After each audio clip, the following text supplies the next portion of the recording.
Doğu Türkistan'daki başarılı bir teknoloji işletmesinin sahibinin bölgedeki toplama kamplarından birinde tutulduğu bildirildi.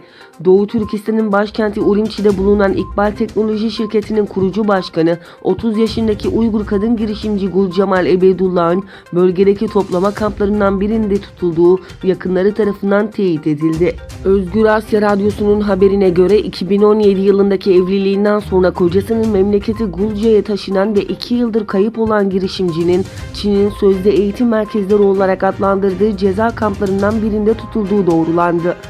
2010 yılında abisiyle beraber İkbal Teknoloji Şirketi'ni kuran ve birçok başarıya imza atan Gul Cemal'in dini inancı ve tesettüründen dolayı kampa gönderildiği bildirildi.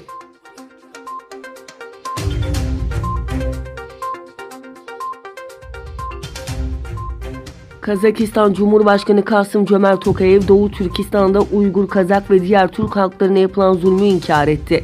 Uluslararası basın açıklamalarda bulunan Tokayev, "Sizin Çin'in Şincan Uygur Özerk Bölgesi ile sınırınız bulunuyor. Medya raporlarına göre orada siyasi eğitim kampları bulunuyor. Çinli yetkililer Uygurları ve Kazakları kampa gönderiyorlar. Çinli yetkililer ile bu durumu konuştunuz mu?" sorusuna yanıt verdi. Tokayev, "Doğu Türkistan'da Çin Halk Cumhuriyeti'nin vatandaşları yaşıyor. Uluslararası insan hakları örgütlerinin birçok raporu doğru değil. Biz bunun Çin ve ABD ticaret savaşının bir sonucu olarak görüyoruz. Çin'e karşı yaptırımların kalkıp kalkmayacağını ve müzakerelerin nasıl sonuçlanacağını zaman gösterecek. Ancak Kazakistan sözde Çin karşıtı bloğun bir üyesi olmayacak" dedi. Ancak güvenilir kaynaklardan gelen belgeler Çin'in Doğu Türkistan'daki toplama kamplarında Uygurların yanı sıra yüz binlerce Kazak Türklerinin de tutulduğunu gösteriyor.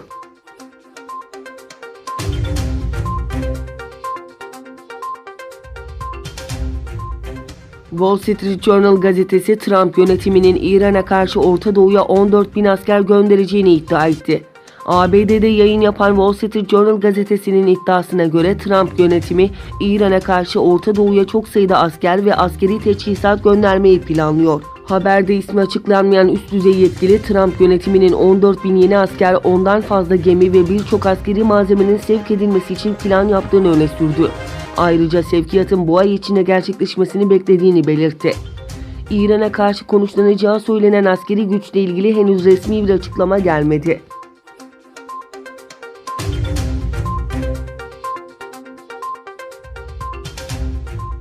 Kazakistan'da parlamentonun üst kanadı Senato, Türkiye ile imzalanan askeri işbirliği anlaşmasını onayladı. Kazakistan'da parlamentonun üst kanadı Senato'da Savunma Bakanlığı yetkililerinin katılımıyla düzenlenen oturumda Kazakistan ile Türkiye arasındaki işbirliği anlaşması ele alındı. Oylamanın ardından anlaşma onay için Cumhurbaşkanlığına gönderildi. Anlaşma, Kazakistan ile Türkiye arasında askeri işbirliği, askeri hazırlık ve eğitim, ortak tatbikatların yapılması, savunma sanayisi, barışçıl operasyonlar, askeri bilimsel ve teknik araştırmaların yapılması ve diğer konularda işbirliğini öngörüyor.